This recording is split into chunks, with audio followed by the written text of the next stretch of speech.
Прелюдий. Вчера мы рассмотрели, что такое прелюдий. Во время любовной игры, то есть игра до акта, это прелюдий. Во время любовной прелюдии и мой партнер раздевает меня, я чувствую себя как. Если партнер раздевает вас именно во время прелюдии, как вы себя чувствуете? Хорошо или плохо? Следующий вопрос. Как часто возникает у меня желание иметь половой акт? Как часто, может быть в день или в неделю, как часто у меня возникает желание иметь половой акт? У вас лично, чтобы ваша супруга не знала. Или ваш супруг. Следующий вопрос. Какое мнение о половом акте имеет моего супруга или моей супруги? Какое мнение о половом акте у моего супруга? Следующий вопрос. В вопросах половой жизни у меня есть следующие неразрешенные вопросы. Скажите вашей супруге, какие неразрешенные вопросы у вас о половой жизни, именно в вашей семье? Какие неразрешенные вопросы есть в вашей семье, у вас лично? Последний вопрос. Насколько честны были вы, отвечая на эти вопросы? Скажите друг другу, насколько честны были вы, отвечая на эти вопросы? Слава Богу. Все хорошо? Все хорошо, все чудесно. Слава Господу за Библию. И слава Богу за столько слова веры. Слава Богу за пастора, да? Хорошо. Аминь.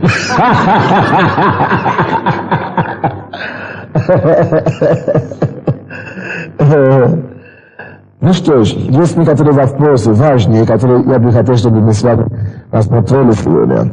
У нас есть 30 минут на принципе, завтра нам нужно прийти в церковь еще пораньше, получается, 9 часов. Потому что будет время передвигаться. Перенести время сегодня ночь. 1 час сзади. Период будет, да. Поэтому в принципе, собрание начнется 9, если сегодняшнее время использовать. Поэтому, в принципе, это всего лишь сейчас 7:30. Ну, по завтрашнее время это период, да? Тогда я извиняюсь, тогда уже получается 9:30. Поэтому давайте я быстренько продвинусь вперед. Мы говорили вчера много о том, сделай мне чуть-чуть громче, чтобы я мог. Мы говорили много, да, ниже теперь чуть-чуть. Мы говорили много о том вчера, как достигать, как привести друг друга, как помочь друг другу достичь оргазма. Мы говорили об этом много вчера. И сегодня я бы просто хотел сказать, что обычно после достижения оргазма, что есть специфика женщины, которую особенно мужья должны следить и учитывать.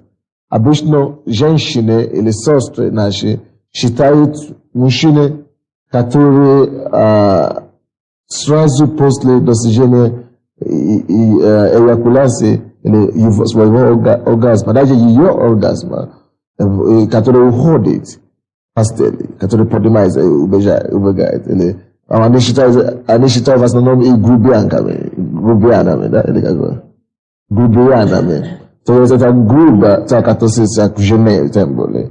То есть обычно женская натура, так сказать, потому что наши организмы строены по-разному. И у мужчины после оргазма вообще его в организме восстанавливается очень быстро. Он приходит в себя и он уже готов работать. Потому что, вы видите, я уже вам сказал, что сперма, она аккумуляется, она накопляется по напряженности работы, которые были в течение этого самого. Поэтому как только что это напряженность снимается, да, вы чувствуете, что уже все, вам хочется уйти, но именно в этом вам надо проявлять именно зрелость, мужскую зрелость. Вы понимаете меня, да? Вот. Мужская зрелость заключается именно в этом, что когда если человек, мужчина зрелый, он знает, что даже после того, как он уже достиг оргазма, он уже достиг эякуляции, что он делает, вы имеете половой акт не просто ради себя. Вам надо ждать того времени, пока ваша жена не придет в оргазм. Вы говорите, что у меня пенис уже сокращается. У меня орган уже сокращается. Поэтому тебе надо быть более умным вначале. Поэтому мы говорили об этом вчера, что нужно тогда проводить больше времени о том, чтобы стимулировать вашей жены, именно до вашего входа. То нужно заниматься больше времени, чтобы хотя бы стимулировать клитора, чтобы ее уже путем клитора привести в оргазм, чтобы она могла испытывать хотя бы 2 оргазма во время полового акта.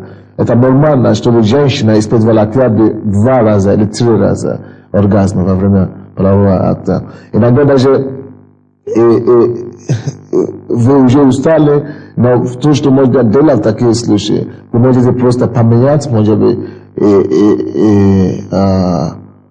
положение.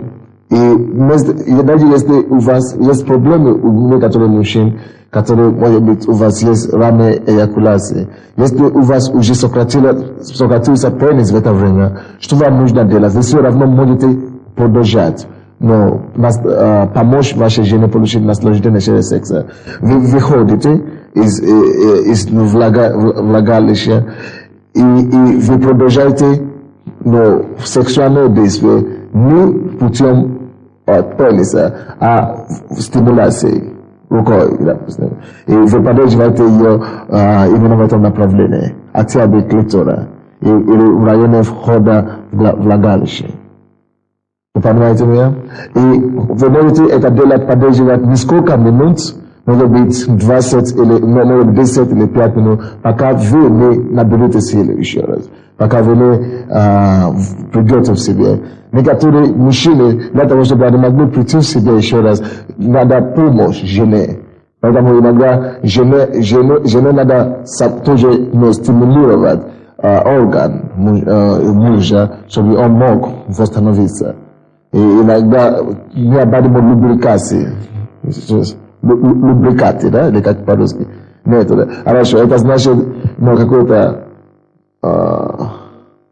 крем, смазка.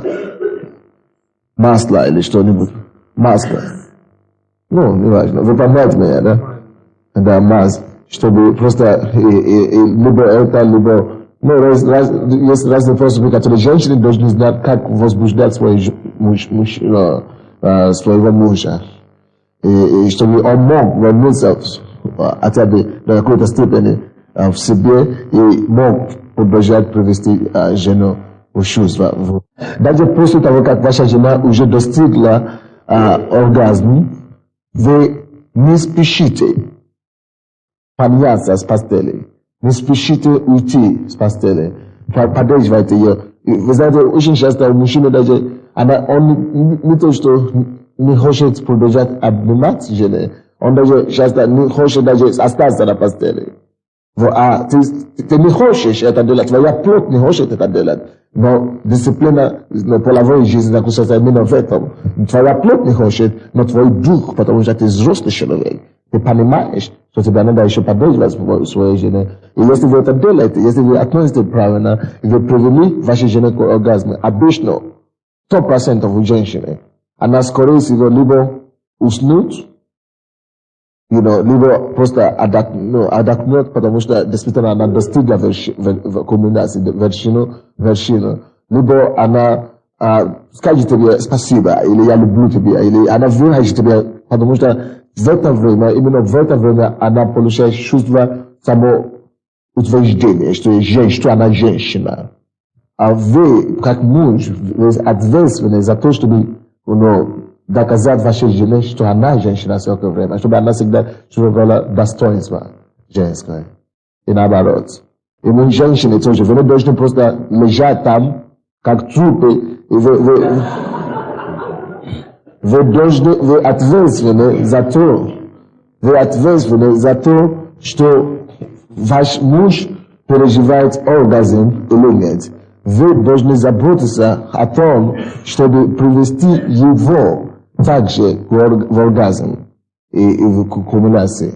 И нет ничего хуже, чем фригидная женщина. Чем женщина или жены, тем более. Даже христиан, некоторые христиан это толкает даже в мир.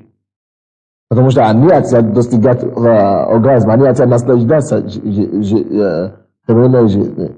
И некоторые женщины, они это делают, они делают ответные реакции, но только механически, потому что он хочет.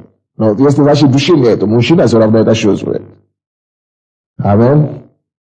То есть вы должны проявлять активную жизнь, сексуальную жизнь своими движениями. Это вы поможете созидать свою семью во многом. Аллилуйя. Что делать с проблемой преждевременной эякуляции? Это большая проблема. Вообще-то, это самая большая проблема в семье. Кроме проблемы фригидности. Проблема фригидности – это самая большая проблема, женская проблема. А проблема ранней эякуляции – это самая большая проблема мужчины. И очень многие мужчины не могут придерживаться не могут оставаться в сексе или половом акте больше, чем 5 минут или 2 минуты. А это проблема. За 5 минут ты не приведешь ее к оргазму. Только если у тебя есть другие тактики, как это делать. Если ты знаешь, что ты такой слабый, и что у тебя есть, это не ты слаб, как мужчина, но как мускулы. Это просто именно в половом акте, в половом плане. Тогда ты должен иметь тактику, как ее привести, подготовить очень тщательно. Допустим, ты должен обязательно в том случае уверяться в том, что она испытывала оргазм, клиторальный оргазм. Что такое клиторальный оргазм? Мы это говорили вчера. То есть вы должны привести, если вы знаете, что вы не можете продолжаться долго, тогда приведите ее прежде всего в клиторальный оргазм до вашего входа. А очень многие люди, и даже до входа, пока они стимулируют жены, они уже выпустили все. Они уже эякулировали. Но что тебе делать для этого? Сохрани свои чувства. И очень важно, чтобы жена в это время не массажировала и не ласкала пенис, особенно головку, чтобы не спешил это самое дело. И в этом случае я думаю, что жена тоже может помочь мужу во многом. Жена должна подсказать именно во время прелюдии мужу, что сами показать, либо словами, либо действиями, ему сами чувствительные органы ее тела. Каждая женщина знает, что его больше всего пробуждает и приводит в чувство. И вы можете это помочь себе и своему мужу, и сказать ему, он должен это знать. Как это он должен знать? Он же не Бог. Ты должна ему подсказать. Аминь. Слава Богу. Теперь, как разрешить проблему преждевременной эякуляции? Первый. После прелюдии, необходимой прелюдии, и после клиторальной эякуляции, и после входа, первый шаг для мужчины, слушайте очень внимательно, и женщины тоже слушайте. После того, как вы входили в влагалище, постарайтесь не бросаться на движение сразу, на гонку. Опытный мужчина, который знает, что у него есть проблема, он, после того, как он входит, он не начинает сразу работать, как можно быстрее. Когда вы только что входили туда, вы должны подождать. Может быть, 50 секунд до 2 минут. Подождать, чтобы вы собрались. Просто в это время, когда вы ждали, вы вошли, вы сосредоточите внимание на другое. Может быть, на поцелуе или на, ласки. Или просто отключите ваше внимание отсюда на время. Чтобы вы могли, чтобы эта сперма могла возвращаться назад, чтобы все могли стабилизоваться. И после этого начните медленно движение. Именно, я не знаю, как это по-русски, это движение, но есть такое движение, которое вам всем очень знакомо. Вот есть медленно, начните медленно, прежде чем это самое. И в это время жена может помочь именно системой или путем фрикции, да? Фрикции влагалища, чтобы она была, как это, где наши картинки, пожалуйста. Быстренько. Есть мускулы, Бог построил влагалище женщины таким образом, что есть особые стратегические мускулы, нервы, возле влагалища. И женщина, которая опытна в сексуальном плане, должна уметь пользоваться этими нервами и мускулами, которые Бог там поставил. И вы можете, вот, если это отверстие, да, и если пенис уже вошел, и вы можете использовать эти мускулы, чтобы делать трение, как бы, фрикции делать, фрикции. И в первое время, когда он только что вошел, делайте фрикции так, и эти мускулы, даже если вы уже рожали детей, они могут так быть близки, если вы сделаете движение, чтобы ваши мускулы так держали, как бы окружали, сжимал, да, как бы сжимал это пенис. Когда вы сжимали это, вы знаете, что вы помогаете вход, вы не даете вход в сперму. И он может в это время тоже стоять так. И в процессе движения, даже в процессе акта, вы обычно очень советуете, чтобы женщины всегда использовали фрикции. Вот. То есть вы захватываете за это место и не можете опускаться. Вот. То есть первый метод, который мы говорили, это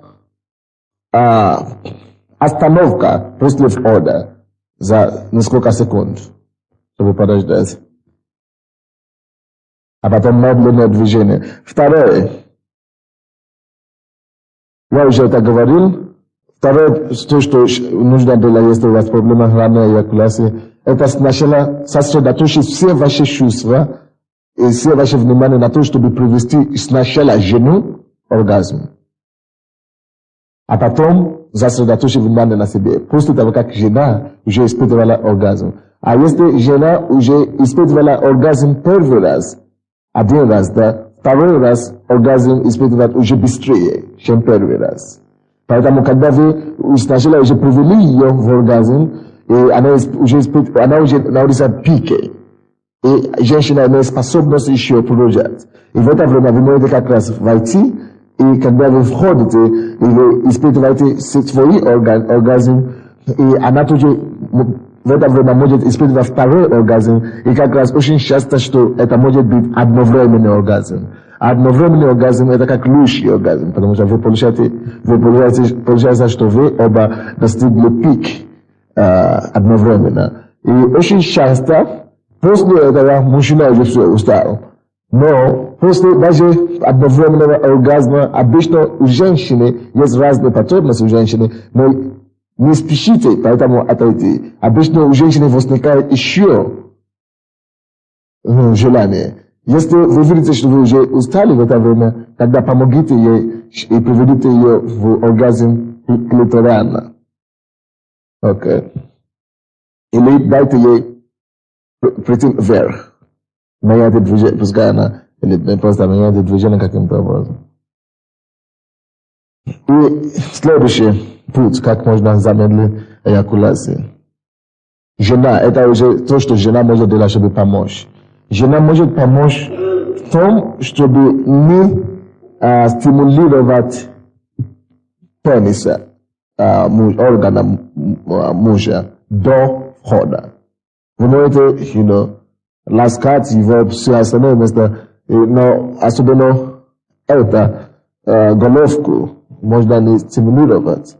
Это особенно здесь. Потому что это самое чувствительное сейчас для мужчины. А если это мужчина, который страдает от ранней эякуляции, вот во время стимуляции он просто выпустит это все в ваши руки. Он не успеет войти вообще. Так, есть тут такая система, которая называется система вход и выход. То есть вход и выход. Вы входите в влагалище медленно.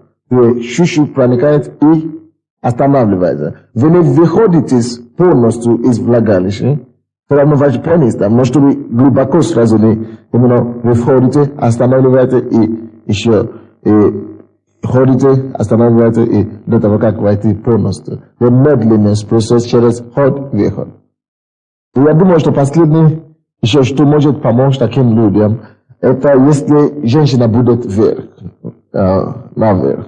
И потому что когда мужчина внизу, его пенис стоит вверх, так, и нету свободного течения.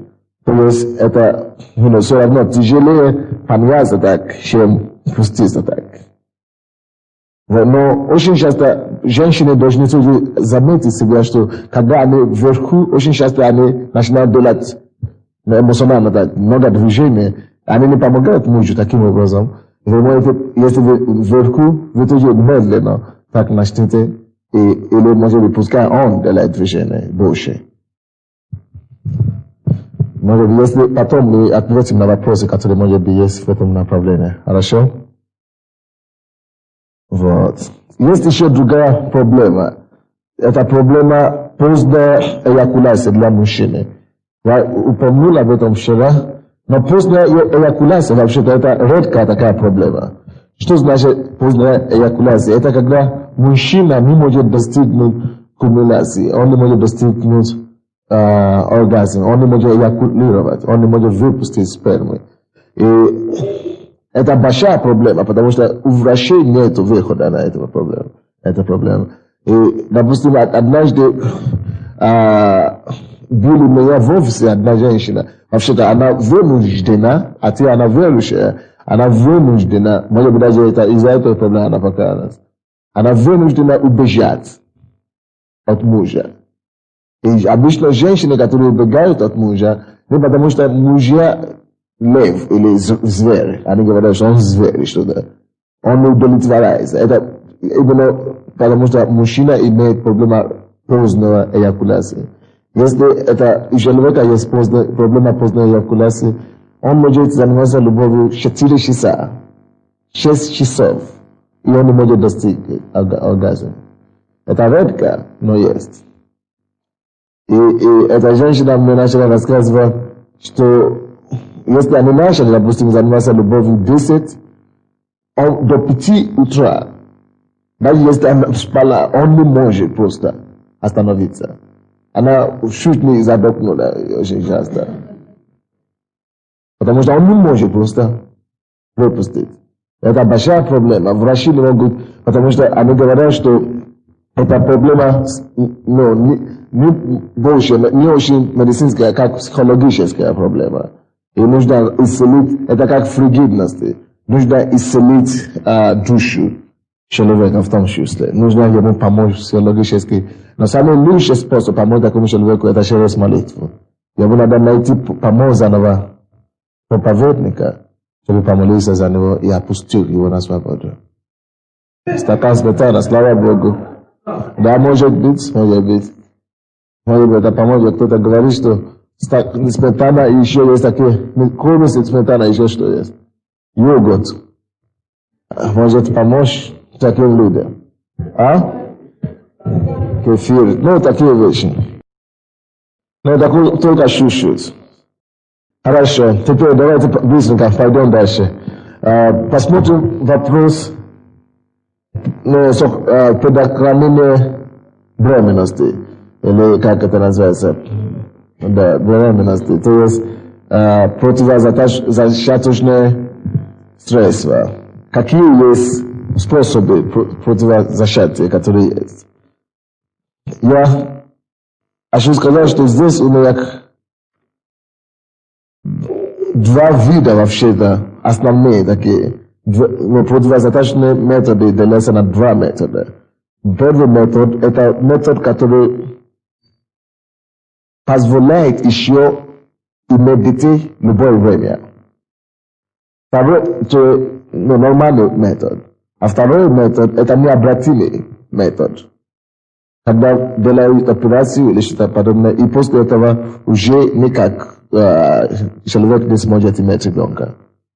Необратимый. Но, конечно, я не думал, что пока что кому-то из нас нужно спешить закрыть все входы и выходы. Поэтому давайте будем смотреть лучше, какие методы есть, как мы можем предохранить, как мы можем предохранить беременности. Первое – это таблетки. Самое такое простое – это таблетки. Таблетки, я еще вам дам статистики, хорошо, чтобы вы знали, насколько надежна какая система. Хорошо? Вот, допустим, если речь идет о таблетке, то я вам скажу, что очень мало процента беременности.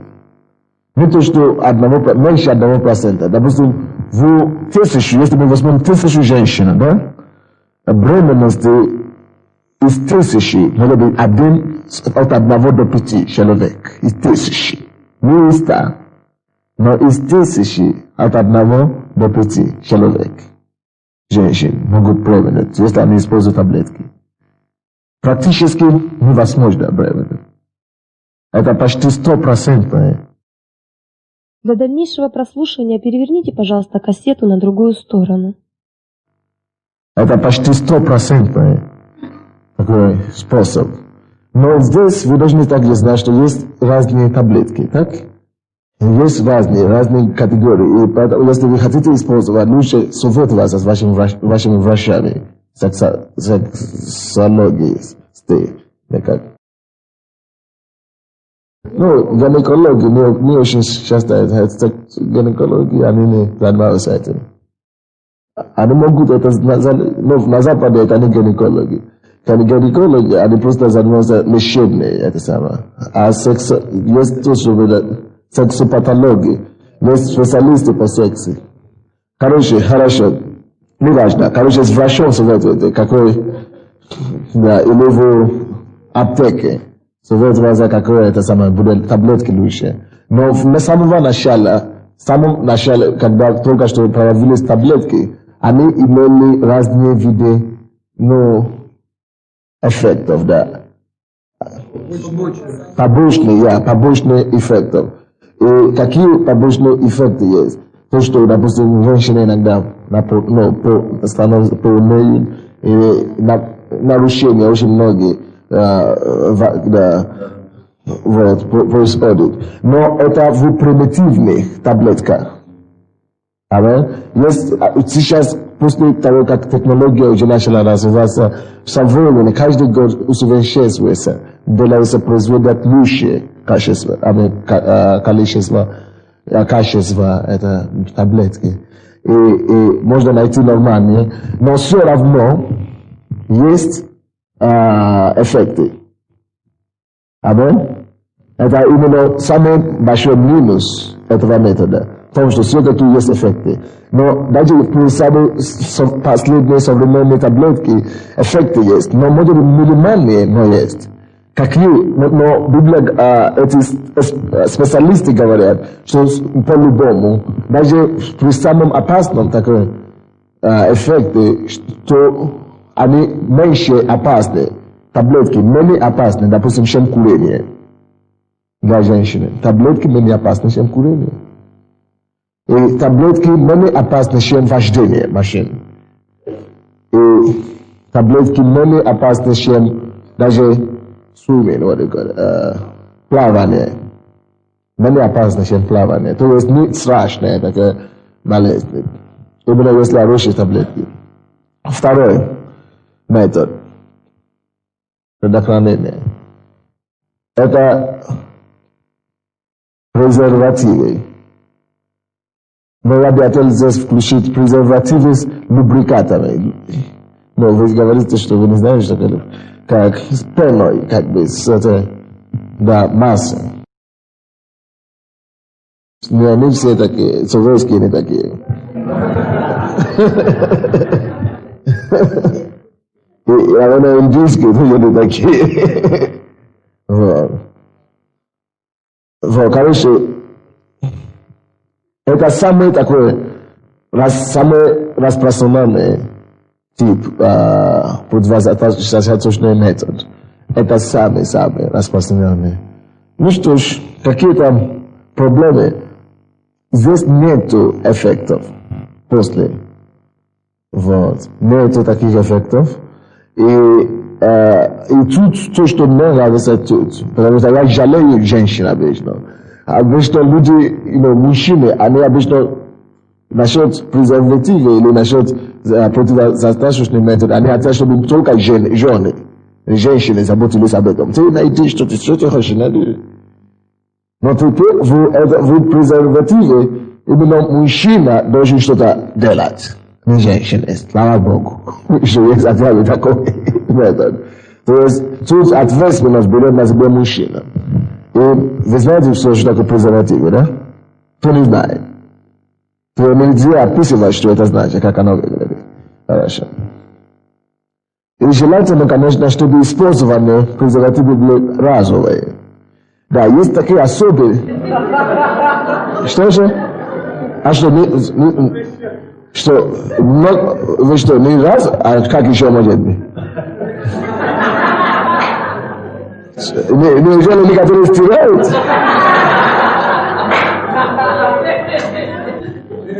Я в шоке.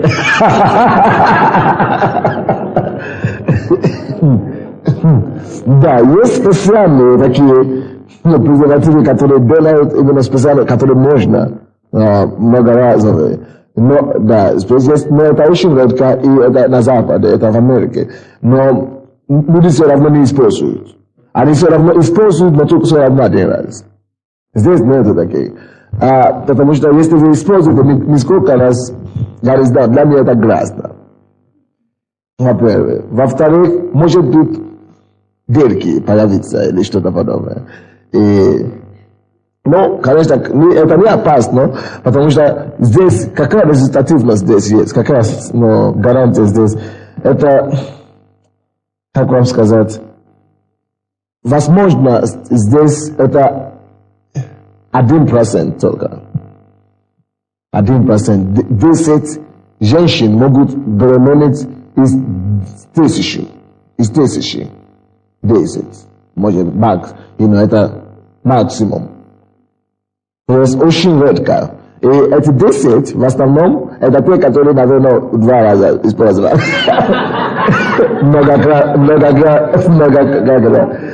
Многоразовые.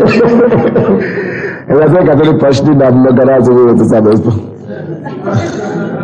Но, поймите, даже в многоразовые, очень редко человек может зачать, именно в презервативе.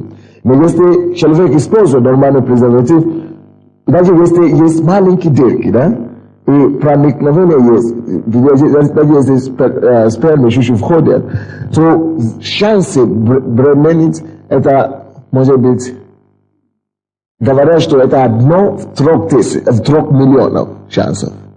1 в 3 миллиона, а это очень редко. Так что это хороший способ. Но если вы много раз используете, есть 1% возможность, что вы можете забеременеть. Следующий метод – это то, что называется IUD. IUD – это IUD. Это как спираль. Называется по-русски, по-моему, спираль, да? Да. И спираль Я не рекомендую вам спираль использовать. Я знаю, что многие из вас есть уже спираль, но что можно делать? Это не самое хорошее, лучше. Потому что есть разные способы, как они работают, разные действия спирали. Но одно из действий спирали, как она работает, это то, что она уже работает после зачатия, после приближения этой яичницы, после плодотворения. Оплодотворение, да. Это уже аборт, получается. А мне верующие нельзя аборт. Так что, если у вас спираль, вы идите в следующий раз, когда вам надо делать, вы можете это снимать. Это не рекомендуется для верующих. Я бы не рекомендовал. Возможно, спирали работают по-разному. Не все спирали делают оплодотворение, но есть такие. И даже во всех спиралях никто не может сказать конкретно, когда будет оплодотворение. Понимаете? Ну, это самая большая проблема в зале. Удивление, да? Что пастор не поддерживает это. Вы не знали, что это как аборт? Вы не знали, да? Но это потому что вам не рассказывают это, потому что я знаю, что многие женщины пошли на спираль, потому что они не хотели делать аборт. А получается в конечном итоге, что это как бы то же самое, но просто без операции. Поэтому давайте посмотрим другие методы. И очень жалко, что... Но есть другие методы. Я не знаю, если они есть в Советском Союзе, но в принципе медицина признает еще другие методы, кроме спирали. Амин? Потому что спираль даже это не самые надежные. Амин? Есть даже в тысячи, если мы возьмем 1000 женщин, спираль все равно может иметь от 15 до 30 случаев беременности. Даже больше, да? 10% беременности есть, даже в спирали. Тогда это не самое надежное. Зачем тогда тратить свои это самое? Вы поняли, да? Хорошо, четвертый метод. Это диафрагма. Диафрагма. Вы не знакомы с этим, да? Хорошо, я попытаюсь... Диафрагма. Есть такой систем. Женский, да, диафрагма, да? Хорошо, я вам объясню, как это. Это было изобретено где-то 40 лет тому назад. По-моему, это даже первый такой медицинский средство, противозачаточный метод. И они изобретили это как... Это такой секулярный, как называется, такой имеет такую форму круглый. Колбашок. Колбашок. Колпашов. Ага, спасибо. Колпашок. Но вы все понимаете, что это, да?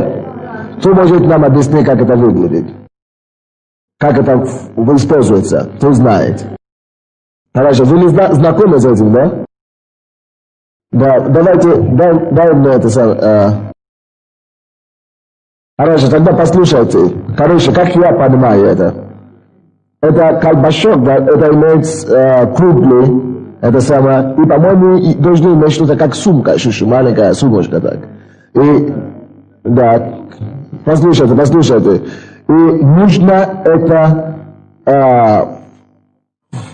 поставить в влагалище жены, но сначала это врач первый раз это делает, да? А потом жена сама, даже не обязательно, чтобы врач делает. Врач может просто объяснить, как это делать. И как перед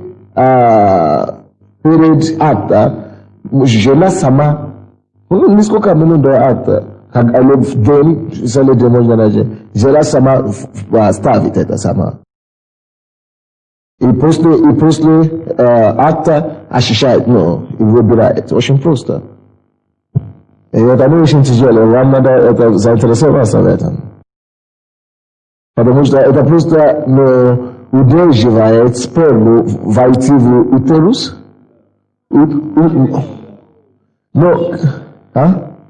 Утерус называется, да? Да, это препятствует сперму войти в матку. И чтобы мы сочетали таким образом. Вы поняли, да? И заинтересует, и выясните, что это такое. Это лучше намного, чем спираль. Но какой здесь процент? Все равно ниже, чем у спирали. Но здесь это высоко, около 30%. 26%. Не 26%, а 12%. 26 женщин из 1000 может беременеть. 26 женщин из 1000, как 12%. Следующий метод. Алло, слушайте сюда. Потом вы решите остальные проблемы дома. Следующий метод. Это пена. Пена во влагалище. Пена. Как это делается? Это пены, которые имеют... Хорошо, напишите так. Пена во влагалище, пена, содержащая сперматозиды. Да, сперматозид. Сид, как я знаю по-медицински, это что уничтожает что-то, да. Поэтому эти пена обычно, это может быть в виде крем, или в виде мазь, или в виде, да. И она убивает, она просто, это такая нежный путь. Пена, которая убивает сперм. Что нужно делать? Есть, они продают, по-моему, такой, как бы, аппликатор, как бы, как ручка такая. Как ручка, как ложка, да. Как ложка, которую женщина использует, чтобы мазать просто влагалище до акта. И после того, как, после акта, автоматически эти пена убивают спермы. И поэтому таким образом не происходит оплодотворение. Вы понимаете, да? И это очень хорошие такие, можно найти их интересно. Потому что эти ложки, которые дают вам, она будет зависима от, она поставит там именно то количество, которое нужно будет для размера влагалища. Не будет, может быть, слишком много или слишком маленький. Аллилуйя. Это либо крем, либо пена, либо гель. Гель, да, язык? Да. Процент здесь, надежный такой. Да, но где-то тоже 10% иногда бывает. А после этого, то, что хорошо там, что не обязательно принимать душ после этого, она сама может уйти туда. Следующий способ. Это то, что называется ритмический метод. Или метод расписания. Вы все знакомы с этим, да? Это когда женщина должна знать, когда ей следует вступать в брак, а в половые акты, и когда не следует, тогда нужно знать расписание, таблица, это там целый процесс. 10 дней, минус 13 и так далее, такие вещи. Я знаю, что вы знакомы с этим, поэтому я не буду рассказывать полностью. Знакомы, да? Но это не самый надежный путь, я вам скажу сразу. Это считается как один из слабейших способов предохранения беременности. Здесь 140 из 1000 случаев. Это самое высокое. Да, 140 беременности из 1000. Но для него. Я разговаривал тоже с ним, с Риком, дальше этой истории. А он говорит, что для них действительно это самое надежное. Это то, что получилось у них. Почему? Потому что женщины бывают по-разному. Есть женщины, которые цикл двигаются иногда. Есть такие женщины, правда? А есть женщины, которые иногда постоянно, стабильно. А это им легче будет. А потому что твоя жена уже стабильна, ей повезло, это еще раз даже, что но всем должны быть так одинаковые. Температура, то есть девушке надо отмерить ее температуру каждое утро, когда у нее повышенная температура, она может тогда вступить, это самое, или не вступить. И, то есть очень много факторов. Ну, я не знаю, как они смеют, но... Короче, здесь в этом методе требуется, что после овуляции, только через несколько дней, после овуляции нужно, чтобы и муж, и жена держалась очень долго. Это тоже еще одна проблема. Потому что, допустим, если жена говорит, подожди 4 дня, у меня только что овуляция, он не может видеть, как раз у него это все. Ну давай так, рискнем. И рискнули, и ребенок, который они не ожидали, появился. Короче, следующий метод, это такой самый примитивный такой метод. Но это не самый примитивный еще, а это самый такой не очень культурный такой метод. Это метод воздержания, короче. Метод воздержания. Воздержание. То есть не вступать в контакт. Только когда ты готов рожать детей. Такой блюдо такой. Такой блюдо. То есть вы живете только как... Платоническая любовь. Да, это почти платонически. Вы живете как брат и сестра. Только когда вы готовы рожать, тогда вступаете отношения. Вы поняли, да? То есть вы любите друг друга, но вы не спите вместе. А это обычно проповедуют те люди, религиозные люди, которые верят, что секс не для наслаждения, не для удовольствия, что секс только для рождения детей. Вот они так говорят. Потому что если мы не готовы рождать детей, нельзя приблизиться друг к другу. Вот такой, я не знаю. Потому что это даже по Библии неправильно. По Библии, 1 Коринфянам 7, со 2 стиха по 5 стих, он говорит, что жена окажет должное благорасположение мужу, а также муж оказывает жене должное благорасположение, ибо плоть тела жены не принадлежит ей, а мужу, и тело мужа не принадлежит ему, а жене. О чем тут уже говорит? И последний метод, это такой самый примитивный. Это то, что наши предки использовали раньше. Это в те времена, когда не видели, даже не знали, что такое оргазм. Они просто чувствовали, что это хорошо, но не знали, как называется. Это метод, который по-латински называется coitus interruptus, да, interruptus. Coitus interruptus. Это значит вмешательство в акта. Intercourse interruption. Это прерывание, молодец. Арама знает. Это метод прерывания. Это значит, вы занимаетесь любовью, да, в акте. И чувствуешь, что это самое выходит, и оттуда выйти. Да, представляешь? Это бывает. Знаешь, я смотрел такие. Даже есть некоторые, которые... Да, это Амон, это было, короче, еще, да, короче, есть такой, действительно, видите, как, вы даже не представляете, да?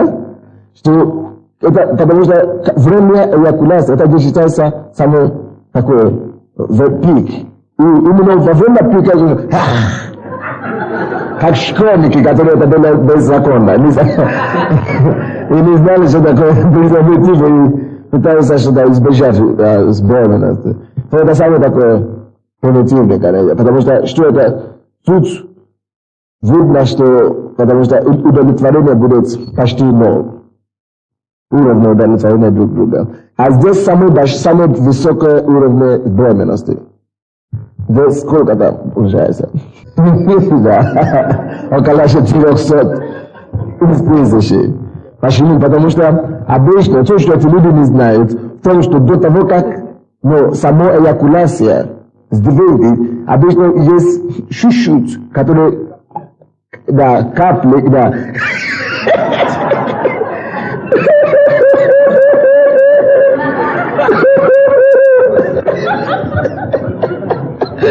Который как бы открывает, подготавливает путь, как Иоанн Креститель.